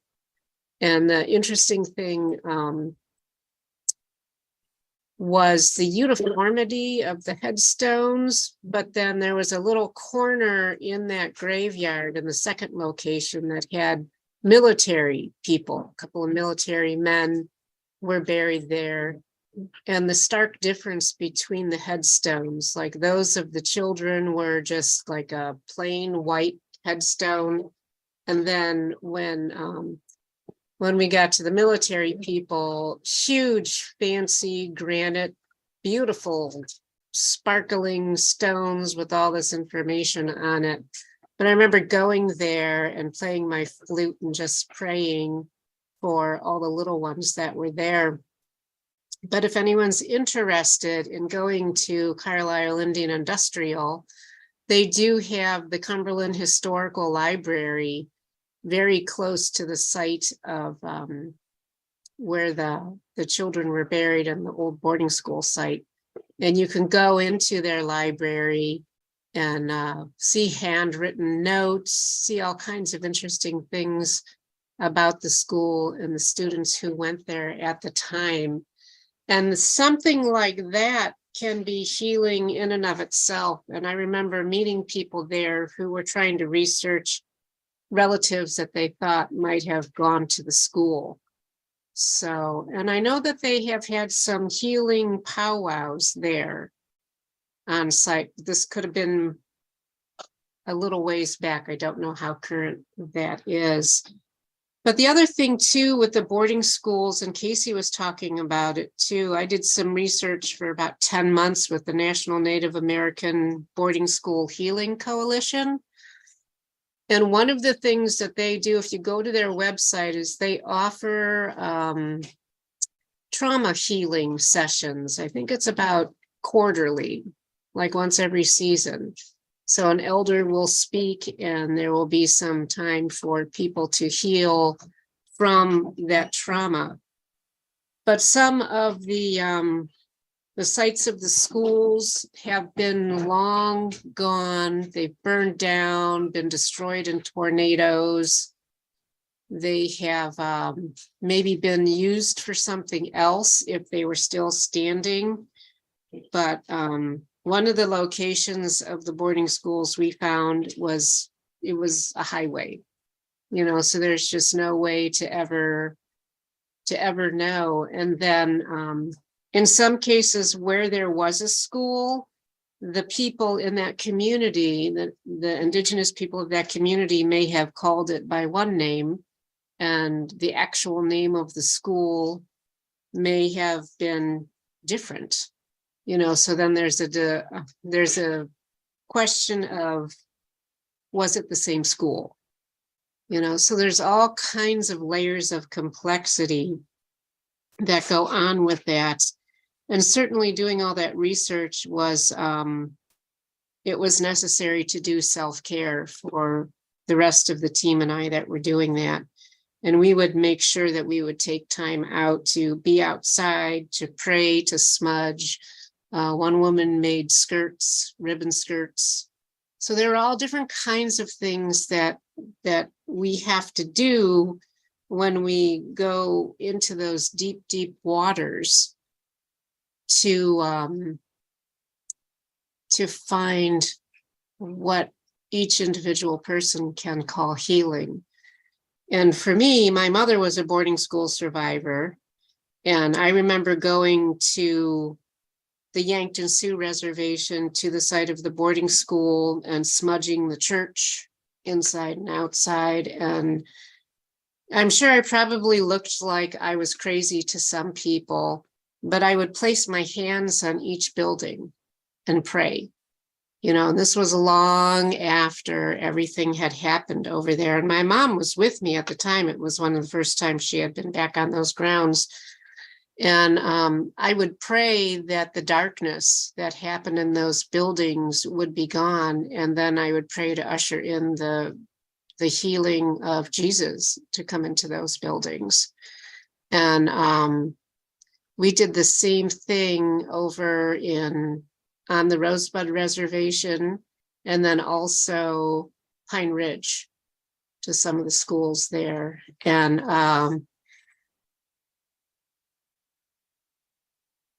I think there have been lots of prayer that has gone onto all of those sites, and continued prayer, absolutely, for the truth to be told, so that people could heal, is so necessary. For people like Chris and the team of younger people that he was with, there are still younger people on reservations that don't know about the boarding schools because nobody will tell them about it. I ran into one of my nephews one of the last times I was home, and we were talking about it, and he said it's the first time he'd ever heard of it. So there's still so much work to be done in terms of letting people know, but not being exploitive about it, you know, and honoring people's stories and the things that they went through. Gosh, I could go on for days and days and days talking about some of the accounts that I read, but I will spare you all that because I know it's getting late. But there's so much more deep work to be done. And I just would encourage, if anyone has a heart to do that, even at the very least to learn more about it, or to go on to the Boarding School Healing Coalition website, excellent resources, anything like that that you can do to learn about it a little bit at a time and to take care of yourself in between times is only going to be better. It's only going to help all of us walk through these things together, because we don't have to bear those burdens alone. So thank you, Chris, for sharing your experiences. I appreciate that deeply.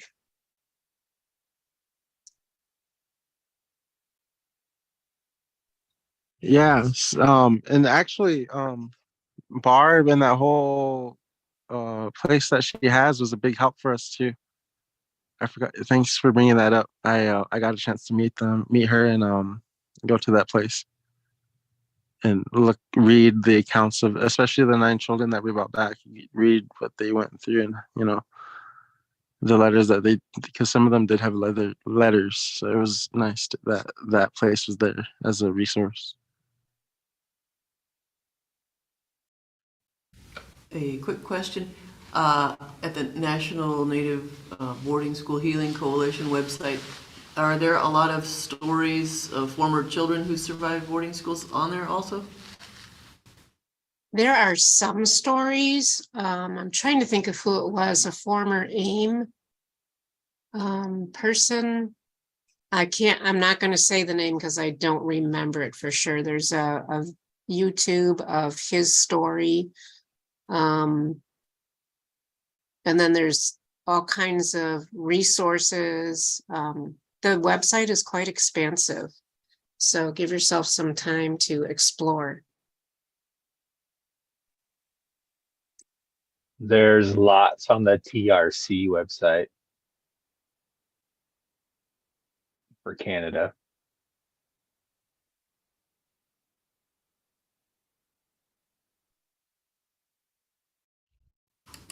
Cool. All right. Any other? Last question. Oh, Casey's got one. Let's see. Sue, raising their hand. Yeah, go ahead, Sue. I just had to unmute myself there. I don't have a question. I have a resource.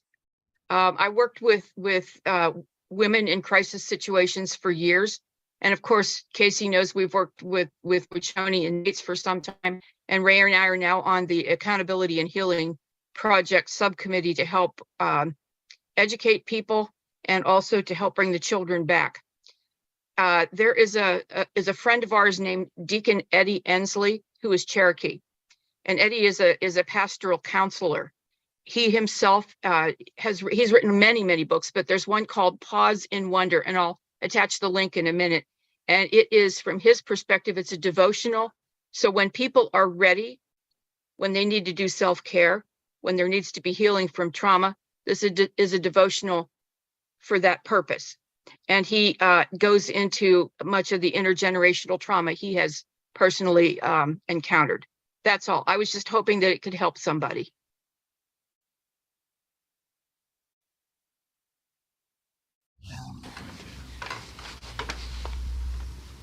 Well, Chris, I have probably one last question here. The youth, did you only find out about boarding schools going to Carlisle when we know that the Dakotas are full of boarding schools? And what is taking place there among the youth council to return those to their families?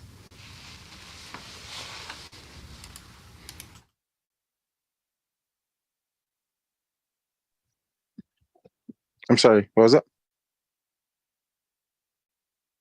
Went to Carlisle. That's when you found out mostly about boarding schools. But there's probably many boarding schools in your area, and I know of White Cloud for one of them. But how many are there in your area where you could be doing this same kind of work and returning these youth back to their families? On my reservation, there are 2 schools that were built for boarding schools. One of them is no longer around anymore, but the other one was turned into a high school, or I guess a whole school district, but it's run and operated by the tribe now. It's a pretty good school. But no, we currently are doing research on the schools back at home to hopefully uncover anything that shouldn't be there, because these schools have been here for a long time. And I don't know, it's very, you're going to run into a lot of touchy subjects here and there, but yeah, we currently are doing the research needed to move forward, and at the same time we're also kind of we're waiting for the Secretary of Interior, Deb Hollins, to do her part on her side as well. And so when she gets to our area, then we'll have everything ready.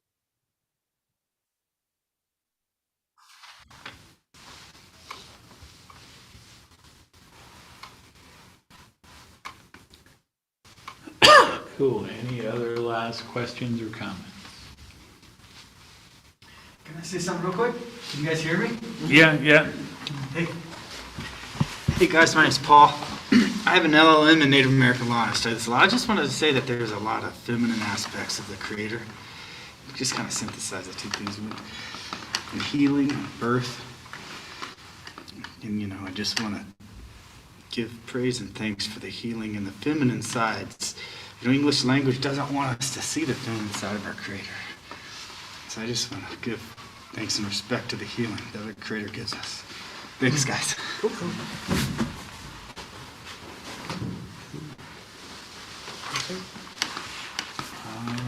right. And then, I guess, do you have something in Petadaka?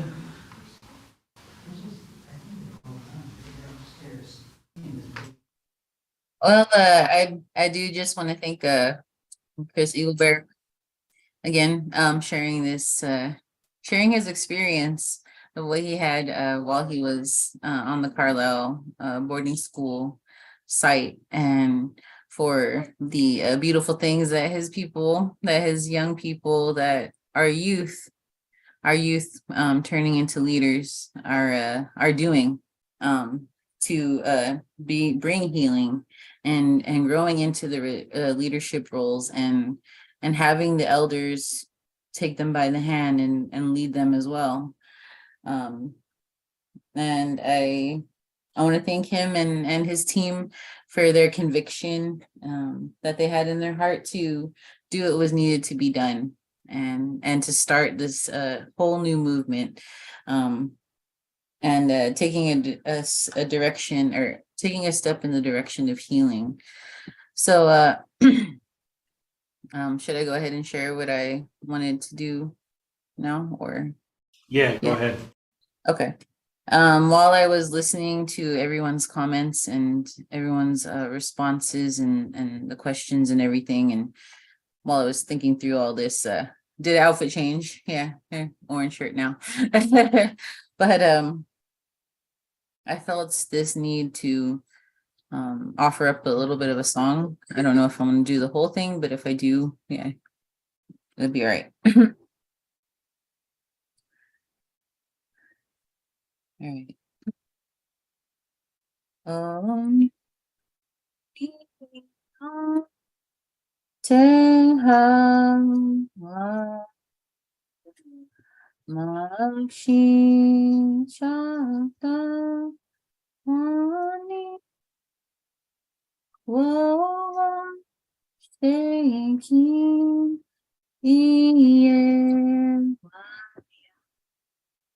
We chose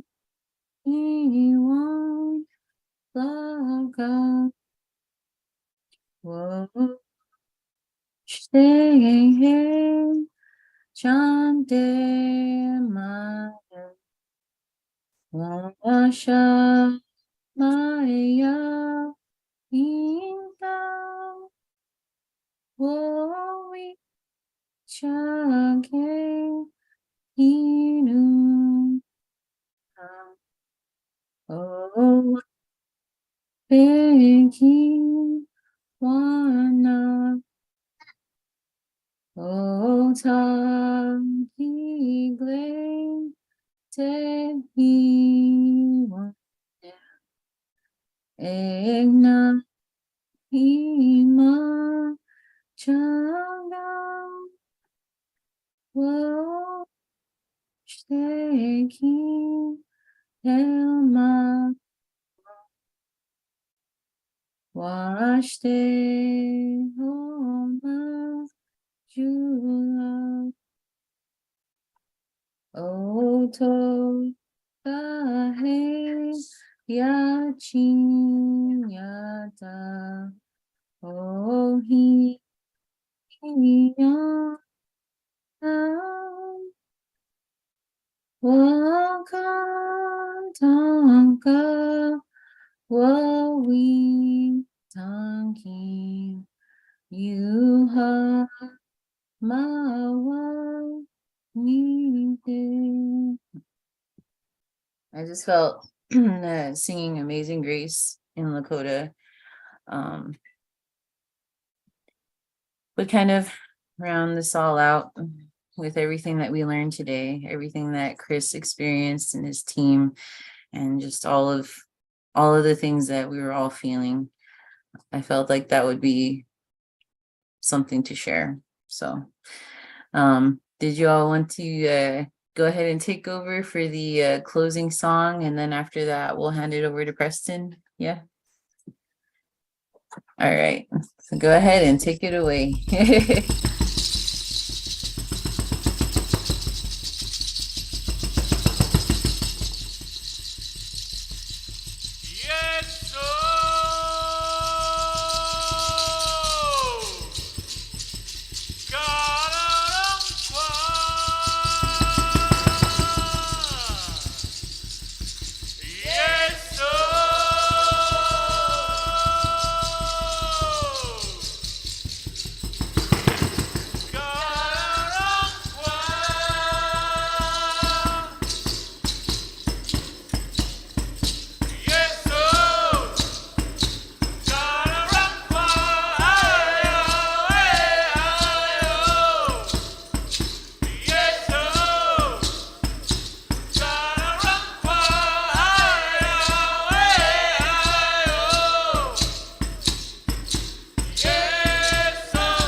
right. Thank you, Grovers. That was very beautiful.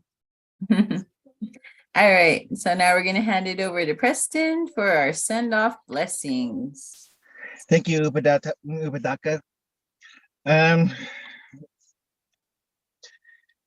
And talking about boarding schools can be a very hard subject to grasp and be immerse yourself in, because I remember when I had to talk, when I was listening to the story of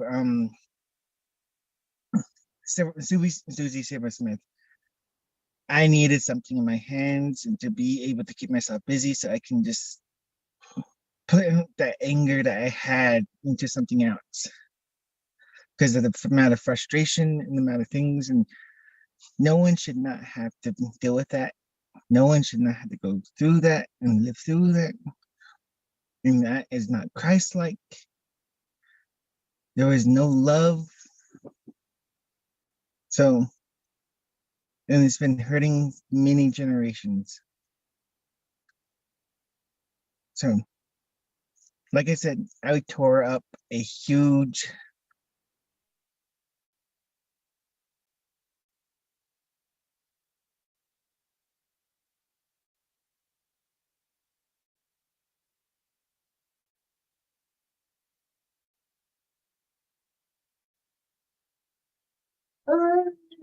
Uh-oh, Preston. I think he got frozen.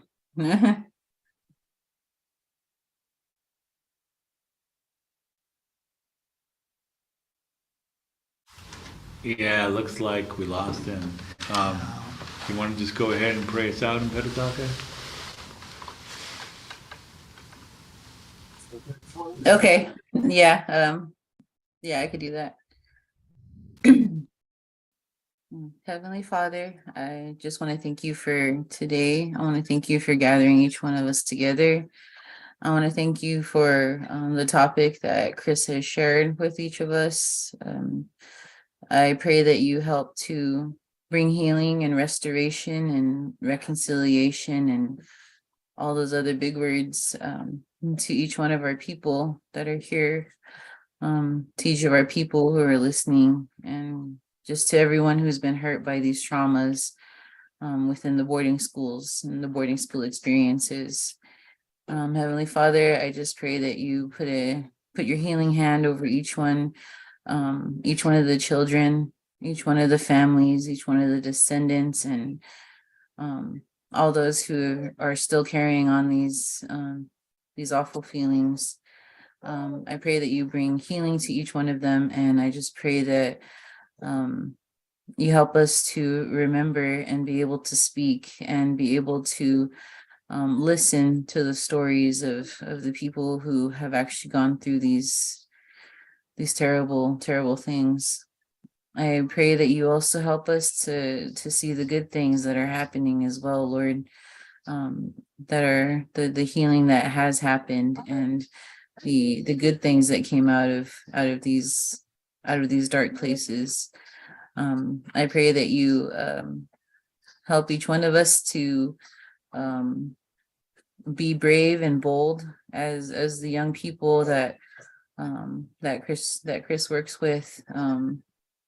I pray that you help us to each have a voice as well, Lord, and to help do something against injustices. And I pray most of all that you help bring these children home, Lord. Whatever pieces of them, whatever parts of them may still be there, Lord, I pray that you bring each one of them home. I ask all these things in your Son, Jesus' name. Amen. Amen. And thank you so much, Chris, for coming to share with us and sharing your story. And thank you so much for living your story and the good and powerful work that you and your people are doing there. It's an inspiration to a lot of folks.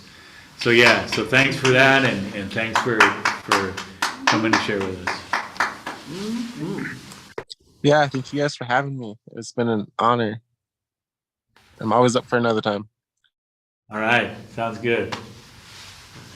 All right. All right, and then who do we got coming next week? Next week is Shaban Cornell. He's a friend of yours, right? Yes, Siobhan Cornell is, he's very outspoken about the work that the church has done, and he can probably also speak into the boarding school issue as well, and what the church needs to do and how we need to make it right. So Siobhan Cornell will be here next week. Next week. All right. All right, so take care and make sure you doing all that self-care that we've been talking about after a night like tonight. And we'll see you all empowered and ready to go next week. Yes. Go smudge yourself. Yeah. May the force be with you. Yeah. Nano, nano. Yeah. Yes.